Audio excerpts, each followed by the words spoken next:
احنا مش كنا قايلين كده هنكتم على المشروع اللي احنا هنعمله ده كده عشان ما حدش يعرف حاجه عشان العالم بيقور. ايوه. امال لا انا فوجئت ان البلد كلها عارفه هي. عرفت كيف؟ عرفت كيف؟ يعني انت ما قلتش قدام حد؟ لا قلت لام وابوي.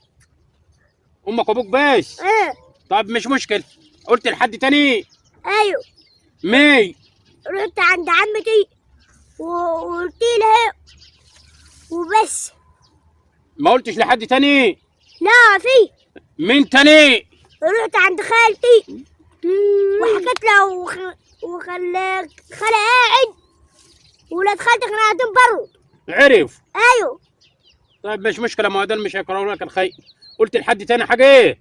لا في تاني، وكنت قاعد على الكوفي شوب ويجي 50 واحد كان قاعد وسهلت معاهم وانا قاعد كلام برا وانا بنستمع الاهلي والزمالك. قلت في كوفي شوب؟ ايوه. في ماتش الاهلي والزمالك؟ ايوه.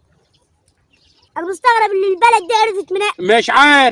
مش عارف البلد دي عرفت. ده انت ما قلتش الا قدام ابوك وامك واخواتك وخالتك وجوز خالتك وعمتك وجوز عمتك وفي الكوفي شوب.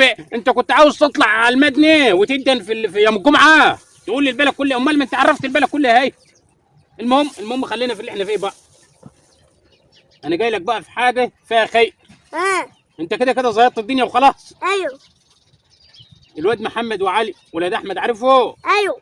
العيال دي عيال غلابه وابوهم راجل مسكين وعلى قد حاله، وكانوا عاوزين يروحوا معانا يعني ايه، يعني نشوف لهم شغلانه كده معانا. احنا مش عايزين ناخد معانا حد عشان المكسب تبقى لينا انا وانت بس. زي بعضه ما يجراش حاجه. ده عيال غلابه بقول لك ايه. ده اللي بيسبب لحد في رزق ده والله العظيم ربنا بيكرمه، وممكن ربنا يكرمنا عشان خاطر العيال دي. بس هما الاتنين دول بس، ما تجيبليش حد تاني. لا هم ده اللي هناخد الاثنين دول بس معانا. ماشي. وربنا ماشي. يجعل فينا الخير يا اخي. ده النبي عليه الصلاه والسلام، عليه الصلاه والسلام، اللهم صل وسلم وبارك عليه، بيقول الخير في وفي امتي الى يوم القيامه. واحنا من امه محمد صلى الله عليه وسلم عليه الصلاه والسلام. ولازم يبقى فينا خير. ماشي. ماشي.